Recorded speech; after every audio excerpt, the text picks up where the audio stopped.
Sir, trailer ಮತ್ತೆ teaser ಇದೆಲ್ಲ ನೋಡಿದ್ರೆ ಆಂಗ್ರಿ ಯಂಗ್ಮನ್ ತರನೇ ಕಾಣ್ತಾ ಇದಾರೆ ಸಿನಿಮಾದಲ್ಲಿ. ಟ್ರೇಲರ್ ಇನ್ನು ನೋಡಿಲ್ಲ ನೀವು? ಟ್ರೇಲರ್ ಬಿಟ್ಟು ಒಂದು ಟೀಸರ್ ಟೀಸರ್ ಟ್ರೇಲರ್ ಬರುತ್ತೆ. ನೀವು ಇದೇ ತಪ್ಪು ಮಾಡೋದು. ನೀವು ಎಲ್ಲ ಹಾಕ್ತೀರಾ, ನಾವು ಅಷ್ಟು ಬಡ್ಕೊಂಡು ಹೇಳ್ತೀವಿ teaser teaser sneak peak teaser ಅಂತ. ನೀವು ಈ ಟ್ರೇಲರ್ ನೋಡಿದೆ ಅಂತ ಸ್ಟಾರ್ಟ್ ಮಾಡ್ತೀರಿ, ಎಲ್ಲ ಊರಿನವ್ರು ಬೈತಾ ಇರ್ತಾರೆ.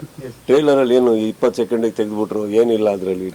Teaser sir. Okay sir, teaser ಬಿಟ್ಟಲ್ಲ ಅಂದ್ರೆ ನೀವು ಆಂಗ್ರಿ ಯಂಗ್ಮನ್ ತರನೇ ಕಾಣ್ತಾ ಇದ್ರಿ. ಅಂದ್ರೆ ಕೆಂಪೇಗೌಡ ವೈಫ್ಸ್ ತರ ಬರ್ತಾ ಇತ್ತು ಅದೆಲ್ಲ ನೋಡ್ತಿದ್ರೆ. ಸೊ ಸಿನಿಮಾ ಒನ್ ನೈಟ್ ಅಲ್ಲಿ ನಡೆಯೋದ್ರಿಂದ ಕ್ಯಾರೆಕ್ಟರ್ ಆರ್ಕ್ ಅನ್ನೋದು ಯಾವೆಲ್ಲ ತರ ಚೇಂಜಸ್ ಆಗುತ್ತೆ, ಅಥವಾ ಸಿನಿಮಾ ಪೂರ್ತಿ ಆಂಗ್ರಿ ಯಂಗ್ಮನ್ ತರನೇ ಇರ್ತೀರಾ ಅಂತ? ಸಿನಿಮಾ ಇರೋದೇ ಒಂದು ರಾತ್ರಿ, ಸಿನಿಮಾ ಇಡೀ ಅದು ಅಷ್ಟೇ ಇರೋದು. Camera I mean character arc ನೀವೇನು ಹೇಳಿದ್ರಿ, that is definitely a high voltage character. ಅದು ಬಂದು ಒಂದು ರಾತ್ರಿಯಲ್ಲಿ ಆಗ್ತಾ ಇರೋದ್ರಿಂದ there is not much of a deviation from personality. ಬೇರೆ ಬೇರೆ ಮುಖ ನೋಡೋಕ್ಕೆ ಅಥವಾ ಕಾಮಿಡಿ ನೋಡೋಕ್ಕೆ ಅದಕ್ಕೆ ಟೈಮ್ ಇಲ್ಲ ಈ ಸಿನಿಮಾದಲ್ಲಿ. ಸೊ ಹೀರೋಯಿನ್ಗೆ ಟೈಮ್ ಇಲ್ಲ ಸಿನಿಮಾದಲ್ಲಿ. ಸೊ ಇವತ್ತೊಂದು ಒಳ್ಳೆ ಒಂದು ಇಂಟರ್ವ್ಯೂ ಕೊಡ್ಬೇಕಾದ್ರೆ ಒಂದು ಆ್ಯಂಕರ್ ಕೇಳಿದ್ರು ಕೂಡ ನಮಗೆಲ್ಲ, ಸರ್ ಒಂದು ರಾತ್ರಿಯಲ್ಲಿ ಪಿಕ್ಚರ್ ಹೀರೋಯಿನ್ ನಿಮ್ಗೇನು ಅನ್ನಿಸ್ಲಿಲ್ವ ಅಂದರು. ನಾನು ಅದಕ್ಕೆ ಏನು ಅನ್ನಿಸ್ಬೇಕು ಏನು ಅನ್ನಿಸ್ಬೇಕು ನಂಗೆ ಅರ್ಥ ಆಗ್ತದೆ ರಾತ್ರಿಯಲ್ಲಿ ಇತ್ತು. ಹಾಗೆ there is no deviation over here. Character arc is max it's a high voltage character sir, very reactive personality. Kempegowda ಕ್ಯಾರೆಕ್ಟರ್ಗೆ ಬಹಳ ಪ್ರಾಬಬ್ಲಿ ಸ್ವಲ್ಪ ಹತ್ತಿರ ಅನ್ಕೊಬೋದು. ಬಟ್ ಕೆಂಪೇಗೌಡ ಕಂಪೇರ್ ಮಾಡೋಕ್ಕೆ ಹೋದರೆ ಐ ಥಿಂಕ್ ಆ ಕೆಂಪೇಗೌಡ ಕ್ಯಾರೆಕ್ಟ್ರಲ್ಲಿ ಇದ್ದದ್ದು ಆ ಒಂದು ಸ್ಪೀಡ್ ಇದೆಯಲ್ಲ, ಐ ಥಿಂಕ್ ಅದು 12 ಫ್ರೇಮ್ಸಲ್ಲಿ ಹೋಗುತ್ತೆ ಅದು ಆ ಕ್ಯಾರೆಕ್ಟರ್. ಕರೆಕ್ಟ್. ಇದು ಒಂದು ಪ್ರಾಬಬ್ಲಿ ಅರೌಂಡ್ 22 ಫ್ರೇಮ್ಸ್ ಅನ್ಕೊಬೋದು. ಬಿಕಾಸ್ ನೀವು ಈ ಮದಕರಿ ನೋಡೋಕ್ಕೆ ಹೋದರೆ it very intense but 48 frames. Madakari reactions ಮಾತಾಡೋದು ಎಲ್ಲ ತುಂಬ ಸ್ಲೋ ಬಟ್ ವೆರಿ ಡೀಪ್.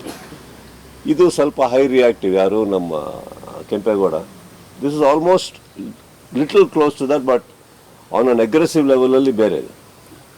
ಅದಿದೆ ರಿಯಾಕ್ಷನ್ಸ್ ಟು ದಟ್. ಅಂದರೆ ಆ್ಯಂಡ್ ಇನ್ನೊಂದು ಇದರಲ್ಲಿ ಒಂದು ಹೈಲೈಟ್ ಏನಂದರೆ, what is thinking you will not know till the end.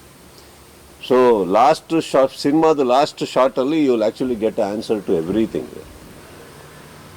Last shot ಕೂಡ ಕತೆ ಇಟ್ಟಿಯಾರ. ಅಂದರೆ ನಾರ್ಮಲಾಗಿ ಏನಕ್ಕೆ ಹೇಳಿದೆ ಅಂದರೆ, ನಮ್ಮದೇ ಎಷ್ಟೋ ಸಿನಿಮಾಗಳಲ್ಲಿ ಕ್ಲೈಮ್ಯಾಕ್ಸ್ ಬರೋಕ್ಕಿಂತ ಮುಂಚೆ ಸಿನಿಮಾ ಗೊತ್ತಾಗೋಗಿರುತ್ತೆ ನಿಮಗೆ, ಫಿನಿಶಿಂಗ್ ಹೆಂಗಾಗುತ್ತೆ ನೋಡ್ತೀರ ಅಷ್ಟೇ. ಇದರಲ್ಲಿ ಕ್ಲೈಮ್ಯಾಕ್ಸ್ ಮುಗಿಬೇಕಾದ್ರೆ ಒಂದು ಪ್ರಶ್ನೆ ಇರುತ್ತೆ ನಿಮ್ಮ ತಲೆಯಲ್ಲಿ, ಅದು ನಿಮ್ಗೆ ಗೊತ್ತಾಗುತ್ತೆ. So that will get an answer ಇಂದ ಲಾಸ್ಟ್ ಶಾರ್ಟ್ ಆಗುತ್ತೆ ಸರ್. ನೀವು ವರ್ಕ್ ಆಗುತ್ತೆ. ಸೊ ಅದೇ ಚೇಂಜಸ್ ತಮಿಳ್ನಾಡಲ್ಲಿ ಹೆಂಗೆ ವರ್ಕ್ ಆಗುತ್ತೆ ಅಂತ?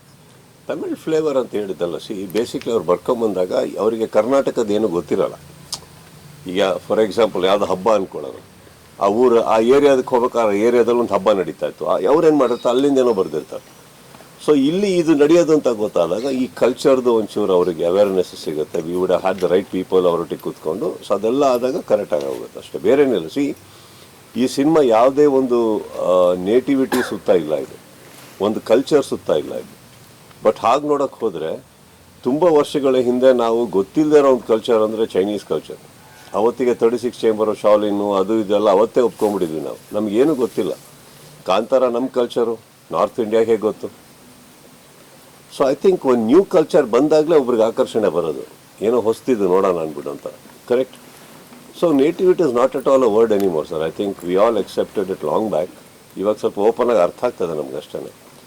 ಇಲ್ಲಿ ಚಿಕ್ಕ ಪುಟ್ಟ ಅದು ನಾಳೆ ನಮ್ಮ ಏರಿಯಾ ದಸರಾ ನಡೀತಾರೆ ತಂದ್ಕೊಳ್ಳೋಣ, ಅದಿಲ್ಲ. ಸೊ ಒಂದೊಂದು ಏರಿಯಾದಲ್ಲಿ ಒಂದು ಸಂಭ್ರಮ ನಡಿಬೇಕಾರೆ ಅದು ಹೇಗಿರುತ್ತೆ, ಅಲ್ಲಿ ಯಾವ್ಯಾವ ಥರ ಮೇಕಪ್ ಹಾಕೋತಾರೆ, ಅದ್ರ ಬಗ್ಗೆ ಒಂಚೂರು ಅವರಿಗೆ ಗಮನ ಸಲ್ಲಿಸ್ಬೇಕು. ಅದು ಬಿಟ್ಟರೆ ಬೇರೆ ಇಲ್ಲ. He had return a perfect one which is got ಯಾವುದು ಕರ್ನಾಟಕಕ್ಕಾಗಲಿ ತಮಿಳಿಗಾಗಲಿ ಸೀಮಿತವಾದಂಥ ಕಥೆ ಅಲ್ಲ.